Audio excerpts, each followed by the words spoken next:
Está no ar mais um Boletim Coppola News, o canal de cortes mais visto do YouTube. Eu sou Márcio Andrade e no vídeo de hoje você vai ver uma entrevista com o Marco Aurélio Mello, o ex-ministro do STF, e nessa entrevista ele traz algumas informações assim inéditas. Evidentemente que com as perguntas ali que foram feitas, umas perguntas tendenciosas, porque os jornalistas ali com certeza eram todos petistas, mas o Marco Aurélio colocou a visão dele, explanou ali tudo que ele pensa sobre o que está acontecendo, né, sobre o processo de anistia. Ele defende a anistia, ele expõe o Alexandre de Moraes, então vale muito a pena assistir essa entrevista até o final. Portanto, se inscreva no canal, deixe o seu comentário e deixe também o seu like. Se liga aí! Considerado, então, eu até fiquei na dúvida. O senhor acha que pode ser considerado um pedido de anistia? O senhor vê possibilidade de analisar isso? Vejo possibilidade de se analisar. E aí que haja deliberação a respeito, e haja deliberação de quem direito do Congresso Nacional, haja o implemento, se for o caso, pelo presidente da República. O que não se pode é, a priori, afastar-se do cenário a anistia e, portanto, o perdão. Claro que, de certa forma, a sociedade às vezes busca o próprio sangue, né? Mas não é isso que se coaduna com o direito. Ministro, se o Congresso aprova uma anistia para aquilo que o Bolsonaro chamou de pobres coitados do golpe, aquele pessoal que participou do quebra-quebra, evidentemente isso será uma porta que conduzirá ao perdão posterior do primeiro escalão do golpe, o próprio Bolsonaro e os seus cúmplices mais graduados, aí, militares e mesmo os paisanos, né? A hipótese de o Congresso aprovar existe, embora seja hoje aparentemente improvável. Parece que o precedente invocado pelos seus ex-colegas de Supremo, que falam que, no caso Daniel Silveira, estabeleceu-se uma jurisprudência que sinalizaria a inviabilidade de anistiar crimes contra a democracia, parece precário esse argumento, porque já tivemos anistia no Brasil. Aliás, estamos aí para comemorar os 60 anos do golpe e houve uma anistia ampla, geral e restrita, neste caso específico, né, que agora o Dias Toffoli até prometeu para o Instituto Vladimir Herzog promover uma audiência pública para rediscutir a lei da anistia. Quer dizer, do ponto de vista prático, para ficar bem claro o seu ponto de vista, se o Congresso aprova, não há o que fazer senão acatar a deliberação legislativa, é isso? Sem dúvida. Pronunciando-se os nossos representantes, que são os deputados federais e os senadores, e implementada a anistia, não se tem, a meu ver, como rever esse pronunciamento. Isso precisa ser observado e não interessa ao país um antagonismo maior, principalmente um antagonismo que não reflita o que está na Constituição Federal. Vamos esperar e atuar com temperança e percebendo aquela frase de Machado de Assis. É muito fácil ver-se o chicote, mas quando se tem o cabo à mão, e aí precisamos colocar no lugar alheio e sopesar, inclusive, o envolvimento havido. Eu continuo a acreditar que a competência do Supremo é de direito estrito, é o que está na Constituição Federal e nada mais. Norma do regimento interno não se sobrepõe à Constituição Federal e não vejo como está se julgando no Supremo, em martelada única, a cidadãos comuns. Esses cidadãos comuns deveriam estar na primeira instância com possibilidade de recurso, inclusive o recurso de revisão da decisão proferida. Mas, ministro, o senhor participou do julgamento do Mensalão. E no julgamento do Mensalão, traçou a teoria do domínio do fato. Ou seja, ela acaba chegando aos mandantes, ao quem seria o chefe de todos. O senhor acha que nesse caso agora, do Bolsonaro, da tentativa de golpe, a teoria do domínio do fato é válida? Olha, Thales Faria, aí predomina o subjetivismo. O que é ter-se o domínio do fato? O conhecimento em si, puro conhecimento, leva ao comprometimento sob o ângulo penal? A resposta para mim é desenganadamente negativa. Agora, eu queria só entender o que o senhor está falando aqui sobre essa possibilidade de anistia, né? E é muito interessante aqui, o senhor está trazendo uma opinião diferente de outros juristas e até mesmo aqui de alguns ministros do Supremo. Por que o senhor acha que Bolsonaro deveria ser anistiado sobre uma tentativa de golpe? Eu não acho. Eu não imagino nem um indeferimento, nem um deferimento da anistia. O que eu digo é que a anistia implementada é um fato consumado. E aí, evidentemente, aqueles que tiveram comprometimento quanto à baderna que houve em 8 de janeiro, para mim uma baderna simplesmente, devem realmente responder, e responder sob o ângulo civil e também sob o ângulo criminal. O senhor quer dizer que o senhor não acha que aquilo está incluído numa tentativa de golpe? Não vejo como tentativa de golpe. Não vejo como chegar-se a um golpe sem ter-se, por exemplo, o apoio das Forças Armadas. E esse apoio, como surgiu, ele foi sempre negado. Não houve a participação em si dos comandos das Forças Armadas. Mas a tentativa de convencer as Forças Armadas não é a própria tentativa de golpe. Houve uma reunião da minuta, o que parece, em que o presidente apresentou a minuta aos comandantes militares. Ali ele está tentando convencer os comandantes militares a participar de um golpe. A tentativa de convencer os militares não é uma tentativa de golpe? Thales, vamos voltar à Constituição Federal. Sem o devido processo, sem o pronunciamento judicial, sem a sentença condenatória preclusa na via do recurso, contra a qual não caiba mais impugnação, não se pode, evidentemente, selar e dizer que houve uma tentativa de golpe.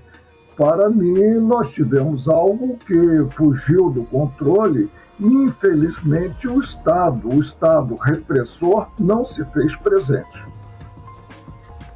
Agora, ministro, nas decisões que o Supremo está adotando em relação ao 8 de janeiro, por maioria expressiva de votos, estão consagrados os crimes de tentativa de golpe de Estado e tentativa de abolição violenta do Estado Democrático de Direito. O Supremo está formando essa jurisprudência.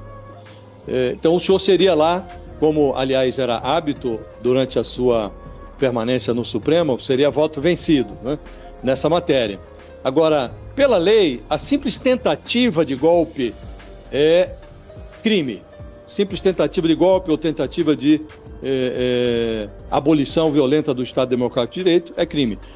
A defesa do Bolsonaro insinua a pretensão de fazer crer que não houve nem mesmo a tentativa. Pode ter havido, no máximo, uma discussão sobre atos preparatórios que não constituiria uma tentativa de golpe de Estado. O senhor acha que, à luz do que está sendo decidido pela maioria do Supremo, é aceitável esse argumento diante das evidências que estão aí se pronunciando? Uma reunião do presidente com os comandantes militares que discutiu uma minuta de golpe, a preparação de eventos que ornam com o golpismo. O senhor acha que é aceitável ou é factível essa versão de que houve, no máximo, atos preparatórios e não uma tentativa de golpe? Precisamos esperar. E eu veria com bons olhos o pronunciamento do juiz natural, que, reafirmo, é o juízo de primeira instância. Nós não temos nos processos, no âmbito do Supremo, detentores da prerrogativa de serem, se é que há prerrogativa, já que não cabe recurso contra a decisão do Supremo, serem julgados pelo Supremo. Eu creio que tudo começou errado, como começou errado também o inquérito do fim do mundo, instaurado pela própria vítima e com designação a dedo, escolha a dedo do relator para o inquérito. Ou seja, nós temos aí o Brasil desarrumado. Mas vamos ver onde chegamos e que venham dias melhores, principalmente quanto à organização do direito e à dinâmica do direito. Não é o fato de o Supremo ter o pronunciamento por último, e ele deve ter o pronunciamento por último, imaginando-se pronunciamentos anteriores, que o levará a forçar a mão. Não se avança democraticamente, socialmente dessa forma. E quem não se lembra de uma discussão que o Marco Aurélio de Mello teve com o Alexandre de Moraes em uma dessas reuniões do STF aí, em uma dessas audiências aí, e foi uma discussão assim que foi transmitida, né? Mas era online, né? Cada um, eu acho que estava na sua residência, não sei onde, no seu escritório, enfim, não sei. Mas o Marco Aurélio contrapôs ali o Alexandre de Moraes sobre o assunto que estava sendo discutido, né? E essa discussão ficou muito famosa e tudo mais, rodou a internet. E eu me lembro muito bem dessa discussão famosa aí, que o Marco Aurélio de Mello foi radicalmente contra o Alexandre de Moraes e fez algumas colocações assim bem pertinentes à época. Então, está acontecendo novamente. O Marco Aurélio agora já não é mais ministro do STF, agora ele é um ex-ministro do STF, e a palavra de um ex-ministro do STF tem muito peso, diga-se de passagem, não é isso? Então o Marco Aurélio agora ele vem dando entrevistas aí. E essa entrevista que você acabou de ver aí foi uma das últimas entrevistas que ele deu. E pelo tom da entrevista, se você assistiu a entrevista, você viu aí que ele é radicalmente contra o que o Alexandre de Moraes está fazendo. Ele é radicalmente contra todo esse processo do 8 de janeiro, como está lidando todo esse processo. Por quê? Segundo ele, a maioria dessas pessoas que estão envolvidas nesse processo aí que o Alexandre de Moraes abriu para fazer o julgamento, para inquirir todas essas pessoas, né, de forma coletiva, não cabe ao Supremo fazer. Teria que ser um juízo de primeira instância e não o Supremo Tribunal Federal. Já começa por aí, né? Então Marco Aurélio ele também tem uma postura referente à narrativa do tal golpe contrário, né? Ele fala também nessa entrevista que não tem essa visão, que não aconteceu o golpe, que para acontecer um golpe é necessário que tenha apoio das três forças, das Forças Armadas, né? Exército, Marinha e a Aeronáutica, evidentemente, né? Os comandantes das Forças Armadas ali tem que dar o aval, tem que ter o apoio dos comandantes das três Forças Armadas para que haja um golpe de fato. Sem apoio das Forças Armadas, de uma força armada, não existe o golpe, né? E é por isso que ele fala que não foi golpe. Na visão dele, não foi golpe. E os jornalistas, você viu aí na condução da entrevista aí que os jornalistas, mas não houve uma tentativa, esse ato de cogitar, de mencionar ali, de preparar ali um caminho para que pudesse haver a execução, essa tentativa já não é um crime? E o Marco Aurélio disse que não, que não houve nada transitado em julgado, então não houve golpe e não houve também crime nesse sentido. E o Marco Aurélio me parece que é um conhecedor do que ele está falando, porque senão o cara não teria ficado lá milhões de anos lá no STF como ministro do Supremo Tribunal Federal. Ele, mais do que ninguém, sabe do que está falando. O fato é que o Marco Aurélio está colocando toda a moral do seu parceiro lá de Supremo, que é o Alexandre de Moraes, em xeque. Na verdade, a moral do Alexandre de Moraes já está em xeque já há algum tempo aí. E aí o Marco Aurélio vem dar essa entrevista aí e contrapor mais uma vez o seu colega, o seu ex-colega, né, na verdade, porque ele agora já não é mais ministro do Supremo, então o Alexandre de Moraes já não é mais colega dele, né, colega lá de Supremo, porque ele saiu. Mas ele vem dando entrevistas e ele, como ex-ministro, ele tem muita bagagem para poder falar e dar a visão dele sobre toda essa história que o Alexandre de Moraes está protagonizando aqui no Brasil. E por falar nisso,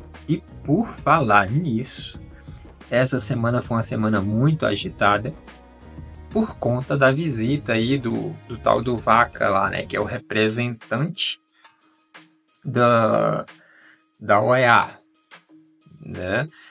Vieram aí fazer uma visita, pegaram alguns depoimentos, foram primeiramente lá no Supremo conversar com o Barroso, que é o presidente do STF, e também com o Alexandre de Moraes, né? Foi lá conversar com eles e depois ele pegou depoimentos aí de perseguidos políticos, de jornalistas, de parlamentares e também de algumas vítimas ali do Alexandre de Moraes referente ao 8 de janeiro. Algumas pessoas que foram julgadas pelo Alexandre de Moraes, algumas pessoas que foram presas pelo Alexandre de Moraes também estiveram ali dando o seu depoimento para o agente ali, para o representante ali da OEA.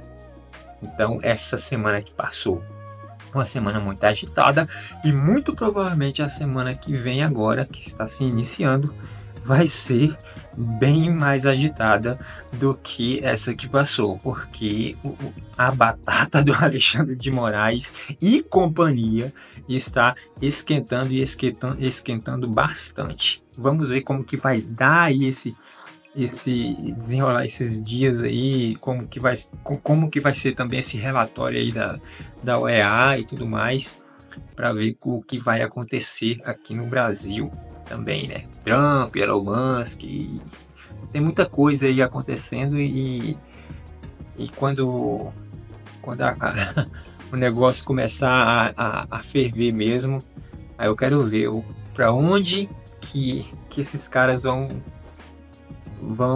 se safar, aonde que esses caras vão se segurar, como que eles vão fazer para poder se livrar aí, né? Tirar o deles da reta, ou enfim. Vamos ver o que vai acontecer, né? A gente também não tem bola de cristal para poder adivinhar alguma coisa, né?